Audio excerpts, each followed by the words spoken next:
Here we go. Greetings and peace, everyone. I would like to welcome you all with the Nur Alaikum greeting of the Fatimiyya Sufi order. Upon you be light. And today we're joined with our beloved Sheikh, Murshid, friend, Shaykh Wahid Azal of the Nur Fatimiyya Sufi order, who returns for part 23 in our series of dialogues and conversations. And in today's conversation, we are going to address and let's talk about the white gatekeepers and those on those ivory towers who are stealing our Eastern knowledge and branding it and representing it as their own. So without further ado, welcome to our beloved Sheikh and Murshid, Shaykh Wahid Azal. Nur alaikum. Alaikum Nur, and I take refuge in God from the gatekeepers. What can I say? I woke up this morning and immediately, I had a notification from YouTube, and what do I see? I see this channel of Let's Talk About Religion, who has done a 1 hour and 30-minute podcast on the Fusus al-Hikam, without making it remotely unobvious. He's taken the very same picture of Ibn Arabi that the Theosophical Society used for the front cover of my own talk only about 3-4 weeks ago. There are no coincidences in the world of cyberspace, and we all know very well that gatekeeping is one of the things that these people do. It's, number one, the same kind of cutthroat competitive mentality that exists in the marketplace exists all over cyberspace, and especially in these topics. But I have had my eye on this specific guy for a couple of years now. And I have noticed that whenever, I either broach a topic or make something about a topic, whether it's on YouTube, on Facebook, on somewhere else, within a short distance of time, all of a sudden this individual puts out like a, 20, 30, 40, 50-minute, podcast, very professionally edited and that sort of thing. And we know what that is about, because what YouTube and just Google and internet algorithms do is that when, for example, you're talking about something and somebody else makes a video about the same topic and they are monetized and they have over 10, 20, 30,000 people viewing them, the purpose of that is to basically manipulate algorithms on YouTube and on the internet general to kind of push away any search that comes your way to their way. I know all of this because my late wife, Roya, amongst some of the work that she used to do, she was search optimizing for big companies in London. This is, how she was making her money when I first met her back in 2010. And she knew back then the ins and outs of how all of this is done and who does it and why they do it, etc. This individual first came to my notice around 2019. It was around the time right after the passing of Roya, when he made this long video on the Baha'is. And it was very interesting because at that time, there was a momentum that was coming to my way based on the videos and the podcast that Kayvan Yahya and I were making on Babism. So all of a sudden, this video shows up on YouTube made by this individual on the Baha'is, where he is just basically narrating the official line of the Baha'is about the Baha'i faith and also about the history of Babism. And then Kayvan was the one that pointed this out to me not long after that all the traffic that had been coming our way to my page, to those first two podcasts that Kayvan and I had made on Babism, suddenly started gravitating towards this guy's page and other ones, while pushing ours all the way down the pages on YouTube. So this is deliberate. And it is, right now with this last podcast that this individual has made, it is as blatantly obvious as the noonday sun that this guy, the course that I'm running that is putting up, these videos of the audio on YouTube, because of the search optimization, because I checked this last week when I Googled Fusus al-Hikam on the video option, our videos were coming up. So now with this video that he has made of the bezels of wisdom, I think that the whole point of this exercise, that whoever put him up to it, is to push ours all the way down, right? So this is what's going on. And so who benefits from this other than certain parties that we already know about? And just the general, just the general agenda of the gatekeeping of these sorts of topics by the Western Ivory Tower, who has a problem with natives representing their own, especially natives such as myself, who are articulate and can go toe to toe in 15 rounds with every single one of these people. So they put up their little Trojan horse online to make a video on Ibn Arabi's Bezels of Wisdom, for the sole and exclusive reason of trying to push the search of the videos and audios that are coming up of mine on YouTube down. This is what this is all about. He did this also back in 2021 when our list, the Islamic theurgy and white sorcery list, went up, and there was this constant people wanting to get on that list. All of a sudden, he puts out videos on Al-Buni, then another one on Islamic theurgy, and he uses exactly my term of theurgy, etc. So we know what this is about. We know who is doing this. But this is what needs to be said to the people that are doing this, that we understand very well the game that you're playing. We understand very much the dirtiness of what you're about, that what you're doing is gatekeeping. And because you're not happy about the fact that your sense of entitlement over these sorts of topics is being directly challenged at this time, and that we have no respect for your institution because we look at your institution as an extension of the colonial project, that what you are, the Western Ivory Tower, are merely an extension on the level of knowledge production of Western colonialism, that we are attempting to take back our own from your sullied hands. This bothers you, right? Now, I don't have a specific beef with the Muhyiddin Ibn Arabi Society. There are some extremely good people there. But nevertheless, this needs to be said, is that, these people also themselves, if one of them has been responsible for this, which I doubt, but if so, just as a hypothetical, what needs to be said is that right now, the Muhyiddin Ibn Arabi Society is exclusively represented at the very top of its organization by white faces, white Anglo-European faces. Only maybe one or two, a handful of these individuals are actual Muslims or actually involved with any Sufi order. Now, this society came out of the Bülent Rauf Foundation. So the founder of the Bülent Rauf Foundation was a Turk, a great man whose family and focus was always on the teachings of Ibn Arabi. These are the Ottoman era Turkish followers of the school of Ibn Arabi. So I take nothing away from that.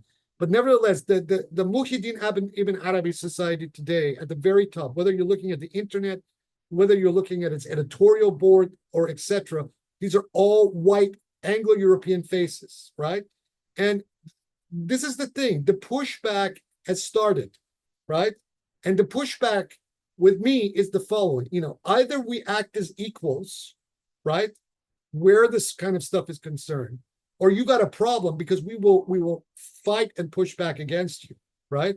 The West, whatever its self-belief, right, does not hold an intrinsic right to represent these sorts of topics and these sorts of figures of history on its terms, right? Because when it believes that is colonialism, pure and simple.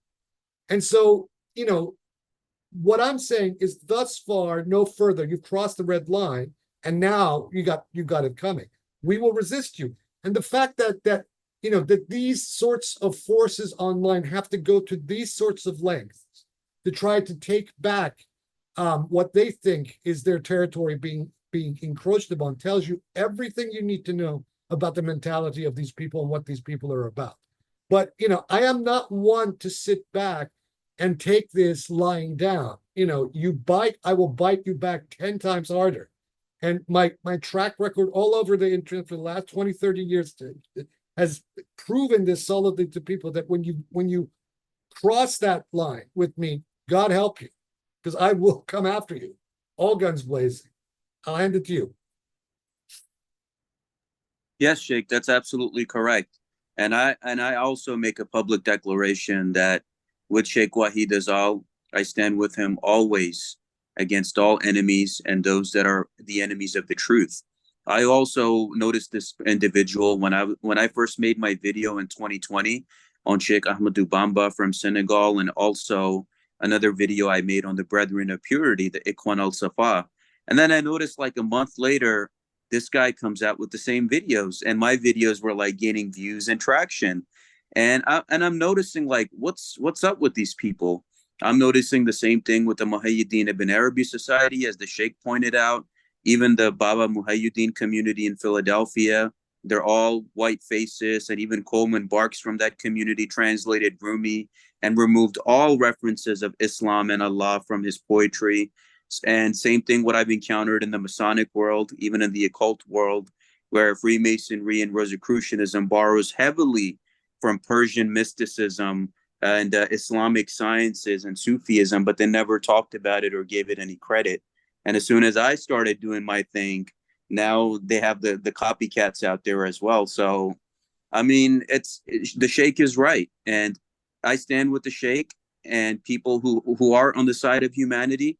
Either you fight for this equality, or you're gonna get that karma that's coming towards you, because the Sheikh is she whom God shall make manifest, and people need to get that through their head and know that the reality that we're facing, even with the colonialism we're facing with the Palestine situation and other black and brown nations that are being suppressed, these people, even when they give the so-called freedom to their colonies, they still covertly, heavily influence their policies and make the conditions so bad for those people that they have no choice but to go to other places to survive. So these people have a lot to answer for. Even what I said in my Rudolf Steiner video, that if Rudolf Steiner called Islam a Luciferic Ahrimanic force, I call him and his kind that in return. Which they were.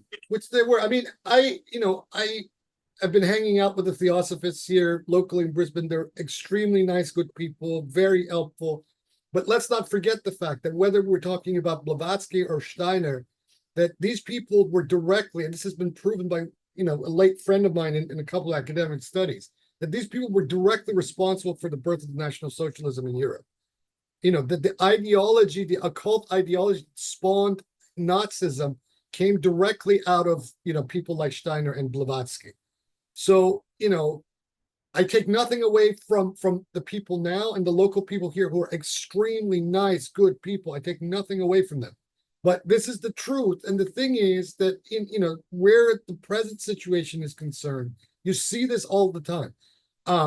The white overrepresented academy has a problem with people of color, even when they pretend that they don't, right? And the proof is in the pudding, and the pudding is in eating, and the pudding is in eating in this sense. You look at all the academics in Islamic studies. Who are the names at this time that are considered to be the foremost experts in their various fields? Whether we're talking about the study of Ibn Arabi, whether we're talking about a variety of different topics in the field, they will give due to the black and brown people and the Muslims, from that part of the world.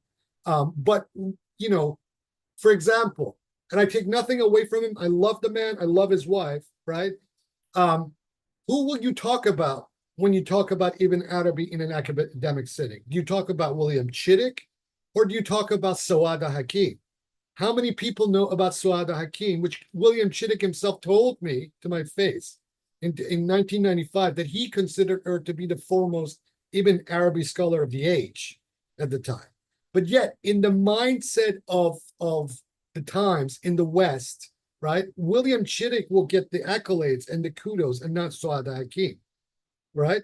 I'm not saying that these people like Chittick or Stephen Hertenstein, etc., are doing any of this deliberately. In fact, they would be the first to raise their protest against these sorts of developments. So I think this is not directed at them personally, but the rest of the establishment will do this, right? And will pit, for example, the William Chitticks and the Stephen Hertensteins against the Sawad Hakims or Sayyid Hossein Nas, etc.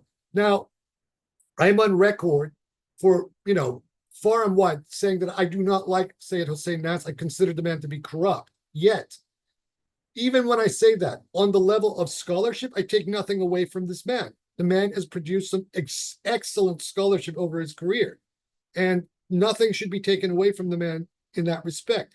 Yet, while I lived in North America, not even with my own advisor, Hossein Ziai, but all these various white academics studying Islamic philosophy, such as John Walbridge, would go out of their way, whether at academic conferences or in personal emails or whatnot, to badmouth Sayyid Hossein Nas, etc.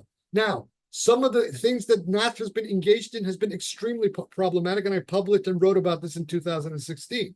Yet, when a figure, for example, who is white, such as Frithjof Schuon, is primarily responsible for this sort of thing, but yet Sayyid Hossein Nas becomes the main target of the sins of Schuon, that tells you that the racism and the white supremacy is live within even the establishment of Islamic studies amongst these very same people who are teaching and studying Islamic philosophy in the Western Ivory Tower.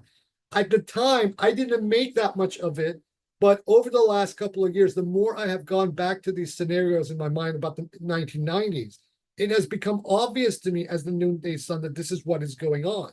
So even these foremost great, intellectual figures that have been teaching and studying in the Western Ivory Tower who are not white, if they make a misstep, then they become the exclusive focus of the ire of their white colleagues. But if a white man does it, not as much as the black and brown man. And so here we are seeing a function of this white supremacy within the very discipline of Islamic studies, and especially in the study of Sufism and the figure of Ibn Arabi more than anything else. I love people like William Chittick. This man, I think, is great. Him and his wife, Sachiko Murata. It's unfortunate that they were involved with the Mariamia, but that's neither here nor there. His scholarship stands on its own. It's a monument. Another one, Gerald Elmore, the late Gerald Oldmore, Stephen Hertenstein, who is leading the Ibn Arabi Society. But yet, nevertheless, when you see a development like we have seen in the last 48 hours, where in the very middle of a course that we are doing on the Fusus al-Hikam, this guy comes out of left field, right, and puts that 1 hour and 30-minute video on his page. That is telling you that this guy is a copycat. You cannot make any kind of counter argument to me to say that this is not the case. This is the case, 100%. So if you're doing that, we reserve the right to push back against you and push back hard. Sheikh, no doubt, because I myself, and it's funny because it's not only me, but several other people noticed the same thing, that when good, credible people of an Eastern origin put out anything on YouTube or anything in academia, all of a sudden, maybe like a week later or a month later, there will be some kind of a counteract from someone that's from a white background in order to gatekeep that information. Yes. I've noticed that all the time, even in the world of Freemasonry, they're always giving credit to Greeks and Romans. But I mean, and even if you look at their expos, like the speaking panels, it's all white speakers. They don't even give representation to Black Masons like that. And even what we see, even in these so-called love and light groups and indigo groups and spiritual groups, it's all white people, right? They're experiencing all of this. They supposedly have all the enlightenment and knowledge, while we're all dumb idiots just waiting to be guided by them. So this needs to be addressed, and I've seen this many times. So then this raises the question, if we Black and brown people are such dumb idiots as you white people think here, then why are you trying to appropriate Black and brown figures of our history as your, that's right. That's right. Why are you doing this? I mean, Stephen Bayer has a theory about this, our friend Stephen, that, that's something that the Romans used to do, was to appropriate the gods of people they conquered as a way of maintaining the conquest over the people. To some degree, this is also going on here through the Ivory Tower of figures like Ibn Arabi. But the fact remains that, we are alive, and this is our legacy. It's the legacy of our culture, not yours. If you want to be part of the legacy of this culture, then like this dude, he should get off his fjord and say, Ashhadu an la ilaha illallah wa Muhammadan Rasulullah, to go into a tariqah and give bayat to some sheikh. And then, that is absolutely your legacy.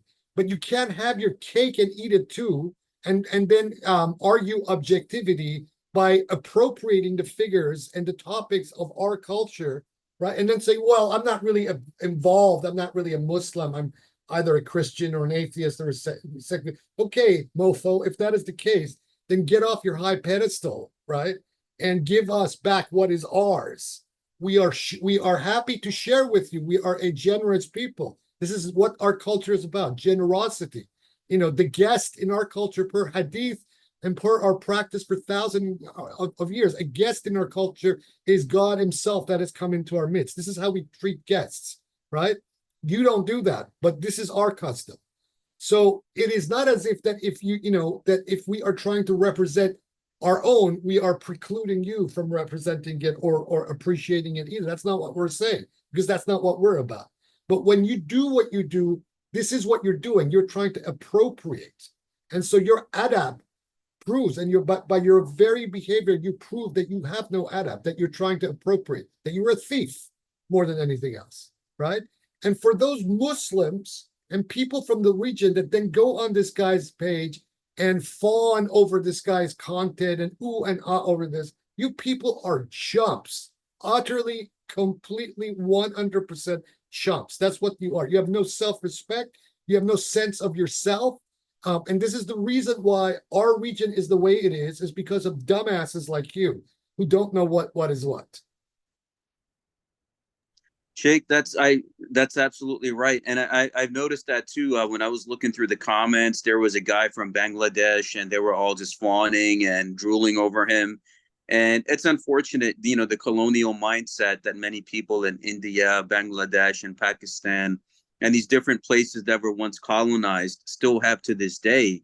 Where if a white man shows them something from their own culture, they will fawn over him rather than someone from their own side who's already been given them that information. So, like, even with the Persian philosophy and mysticism and the different groups and religions and ways of studies, they were already there since the beginning of time. But of course, the West only wants to give credit to the Greeks and the Romans because they're white, because it makes them look good and feel good.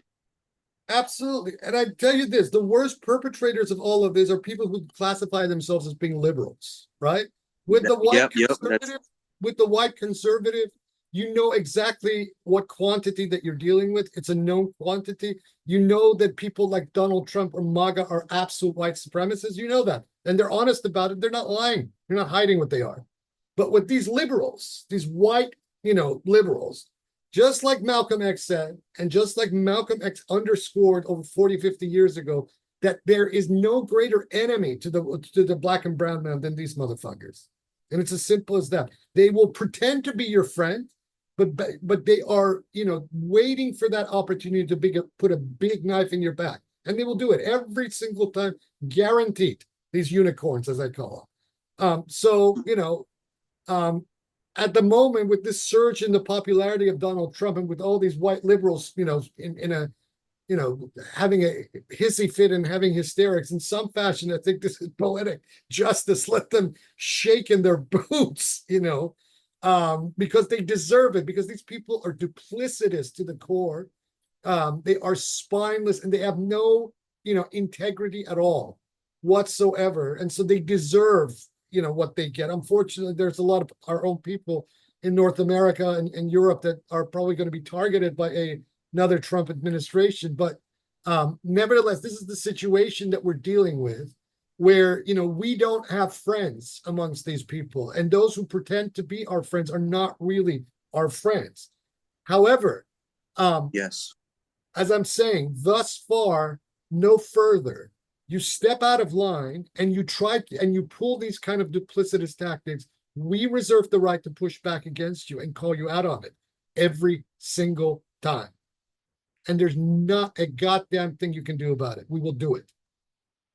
And Sheikh, I stand with you, and I make a public declaration that I stand with Shaykh Wahid Azal against all of these Western academic ivory tower gatekeepers in religion, spirituality, academia, the cult of the Baha'i faith, and all of these enemies of humanity. I stand with Shaykh Wahid Azal, and the Most High God will punish and destroy these people within our lifetime That is a guarantee. People are waking up. They're not dealing with the nonsense anymore. And I mean, even right now, even with the whole Trump situation going on, he picked a running mate that has a Indian wife. So I guess they're trying to capture those people who still are victim to the colonial mindset. So it's unfortunate what we're all seeing right now. I mean, America's done. It's you given like another maximum 5-10 years. I see people here right now that have professional careers, even a home that has 2 to 3 incomes per home, and they're crying right now because it's so hard to survive. So this place is done. All of the karma and colonialism that they did to other people, black and brown people, even the British and French, it's all going to come back to them. Well, I mean, especially a lot of these white working class, Republicans and MAGA supporters. I mean, what are they going to do when the next Trump administration comes in and takes every last remaining regulation out of the U.S. economy? Things that protect them, like clean water, etc. Right? What are they going to do?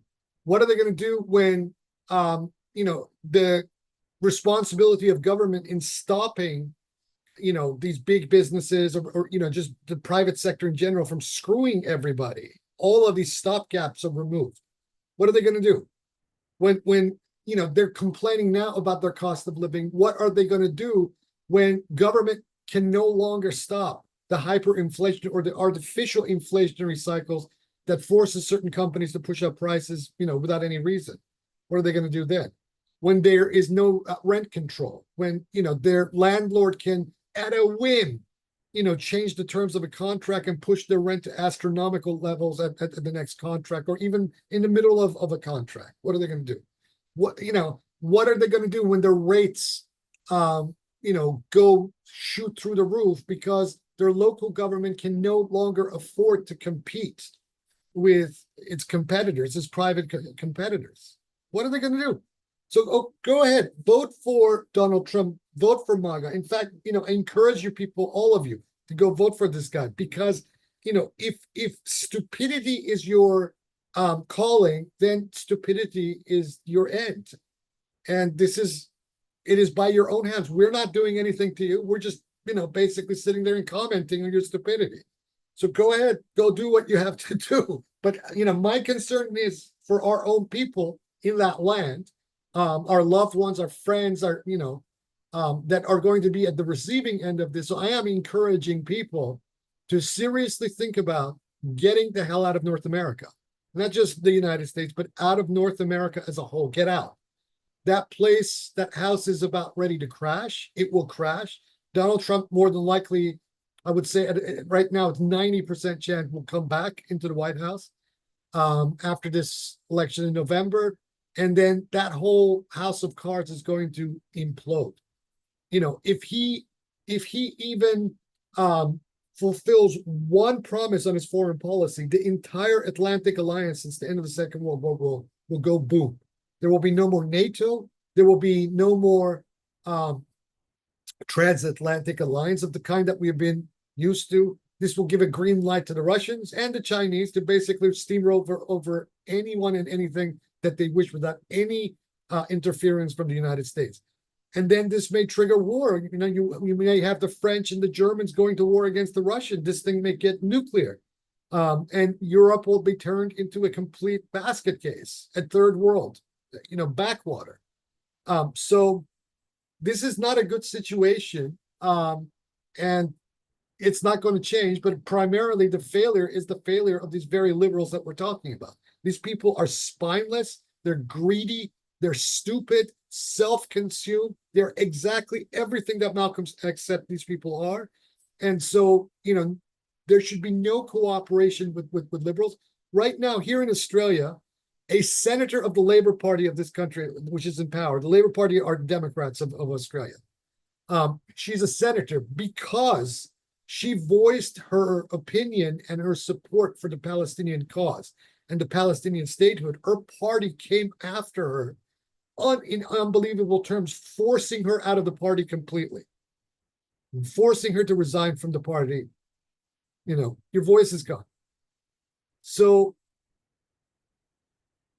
this is what we are dealing with.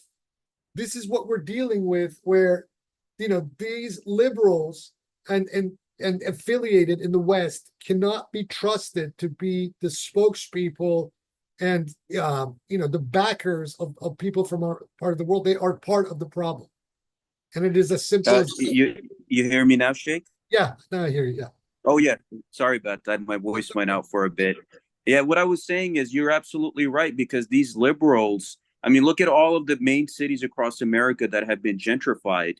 They've yeah. kicked out all of the black and brown people out of generational homes and neighborhoods that they were in for so many years, kicked them out and rebranded their neighborhoods. And these are the same people telling us that we're your friends. They're not our. So Malcolm is right. Malcolm is right. Same thing with academia, with the neighborhoods, with gentrification. But That's there we exactly have what it. it is. There we have it.